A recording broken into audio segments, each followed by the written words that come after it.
To no surprise, Smirnov was convicted and executed in May of 1937. As reporter Eugene Lyons pointed out, for every important Bolshevik confessing and prostrating himself before Stalin, hundreds were disposed of in the dark. Dozens took their own lives, refusing to give themselves to Stalin's show trials. Presumably, they died defiant. The impression was manufactured that all those accused admitted guilt and saluted the master of the Kremlin. The terrifying truth is that only those willing to go through the mummery were brought to trial. Whatever the pressures employed in months and years of solitary confinement, whatever transpired in the torture chambers of the GPU, only those who succumbed totally were exhibited to the world. Precondition for exhibition was their consent to play an assigned and rehearsed role. In field after field, an official Communist Party line became a new orthodoxy from which deviation was regarded as nothing more than heresy. Even as he was on his way out of power in 1924, Trotsky was still claiming that the party is always right and one cannot be right against the party. On this, Stalin agreed with his rival. An enemy of the people, he once said, is not only one who does sabotage, but one who doubts the rightness of the party line. And there are a lot of them, and we must liquidate them. It was not only impermissible to be a critic, but one could not even be an agnostic, let alone a skeptic. The freedom of speech and expression that had long been a promise of socialism had given way to a system where even freedom of thought was intolerable and grounds for execution.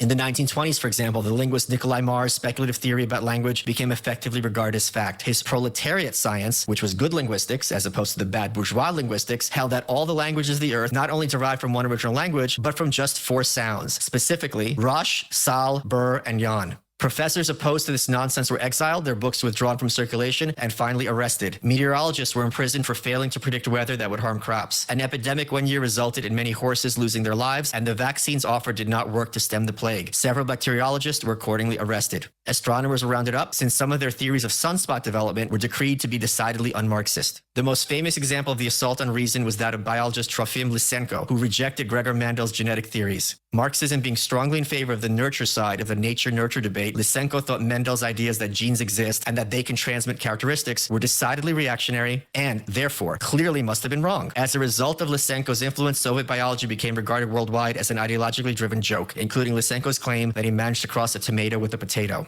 A creative mind cannot function in an environment where just thinking outside the box can have literally deadly consequences. Under these conditions, anyone with technical expertise inevitably became a suspect when something invariably went wrong. The problem with communism is that eventually you run out of possible scapegoats for failure, at which point acknowledging or even noticing that something was wrong itself becomes a form of treason. In 1937, for example, an elderly photographer was executed after one of his apprentices turned him in for pointing out that the quality of photographic paper had been better before the revolution. Served him right for lying. As the kulaks were to blame for issues with food and agriculture, so too emerged a class of invisible foes responsible for problems in industry: the wreckers. Because the Soviet system was a perfect one and the ideology not just correct but scientifically correct, it logically followed that all industrial mistakes must be the result of sabotage by invisible, omnipresent wreckers. One American engineer pointed out the obvious problem with this perspective. When you are over-mechanized, if you have too much machinery in a plant, especially with inexperienced people, you will have a large percentage of breakdowns and a larger percentage of repair costs. There were continuous minor breakdowns, mostly at the beginning, and due to poor material and workmanship, and later on, due to the habit which they have of forcing production too fast. Inexperienced men, machinery that has not been properly tuned up to put it rapidly into operation, and even after they get started, after the machinery is tuned up by overloading. That is characteristic of plants all over the Soviet Union and the cause of very much trouble, very many breakdowns. Such logic did not matter. Someone had to be responsible, and that someone was found time and time again. In 1937, Stalin's purge reached the highest levels of the military as well, men who theoretically could have deposed Stalin in a coup. 8 leading Red Army generals were arrested, with the newspapers full of claims that they had been working for a foreign state, namely Nazi Germany.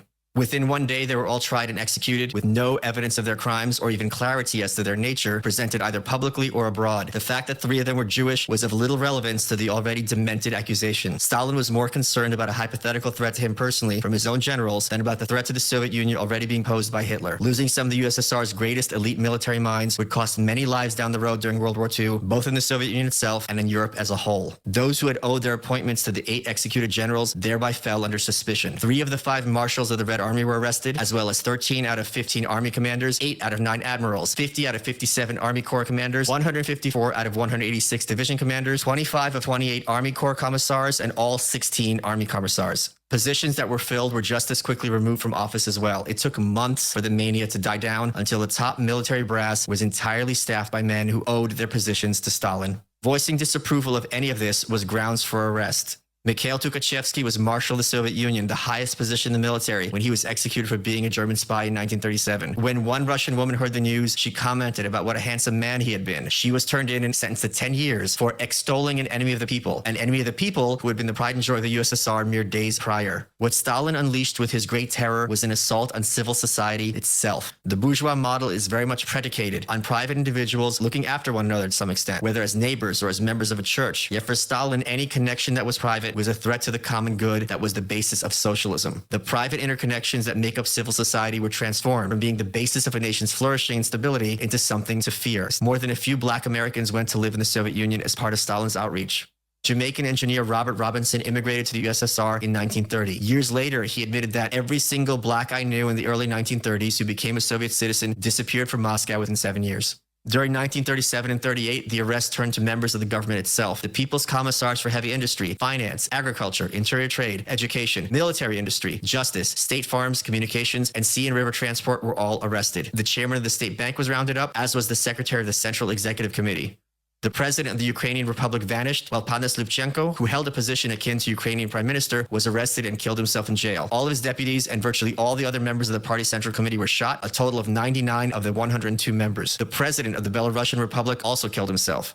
Stalin had introduced a new constitution in 1936, and everyone who had worked on it were later executed as traitors. The purges had also consisted of expelling a large percentage of lower-ranking members from the Communist Party. It had become all too apparent that even Soviet man responds to economic incentives, and that many people identified as Bolsheviks simply to further their position. By 1937, there was a concern that there were more ex-communists than there were current members of the party, and surely those kicked out of the party would hardly be expected to be loyal to it now. But those were the lucky ones. That 17th Congress, where Kirov had been discussed as Stalin's probable successor, ended in massacre. Specifically, of the 139 members and candidates of the Central Committee who were elected at the 17th Congress, 98 persons, i.e. 70%, were arrested and shot, mostly in 1937-38. In addition, of the 1,966 delegates with either voting or advisory rights, 1,108 persons were arrested on charges of anti-revolutionary crimes, i.e. decidedly more than a majority. The fewer people one knew and interacted with, the better. Not content with turning colleagues against one another in their given fields, Stalin's campaign took on a systemic attempt to create a society where no one could trust anyone else, including husbands and wives and parents and children, to say nothing of neighbors or co-workers or the like.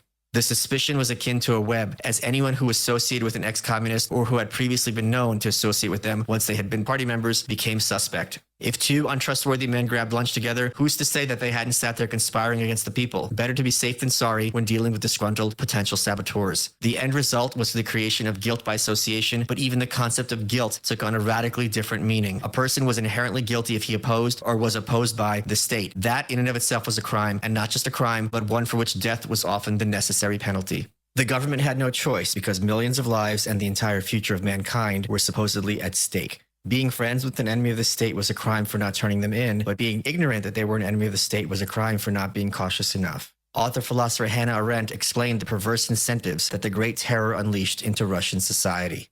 Mass atomization in Soviet society was achieved by the skillful use of repeated purges, which invariably precede actual group liquidation. In order to destroy all social and family ties, the purges are conducted in such a way as to threaten with the same fate the defendant and all his ordinary relations, from mere acquaintances up to his closest friends and relatives. The consequence of the simple and ingenious device of guilt by association is that as soon as a man is accused, his former friends are transformed immediately into his bitterest enemies. In order to save their own skins, they volunteer information and rush in with denunciation to corroborate the non-existent evidence against him. This obviously is the only way to prove their own trustworthiness. Retrospectively, they will try to prove that their acquaintance or friendship with the accused was only a pretext for spying on him and revealing him as a saboteur, a Trotskyite, a foreign spy, or a fascist. Merit being gauged by the number of your denunciations of close comrades, it is obvious that the most elementary caution demands that one avoid all intimate contacts if possible, not in order to prevent discovery of one's secret thoughts, but rather to eliminate, in the almost certain case of future trouble, all persons who might have not only an ordinary cheap interest in your denunciation, but an irresistible need to bring about your ruin simply because they are in danger of their own lives. In the last analysis, it has been through the development of this device to its furthest and most fantastic extremes that Bolshevik rulers have succeeded in creating an atomized and individualized society, the likes of which we have never seen before, and which events or catastrophes alone would hardly have brought about.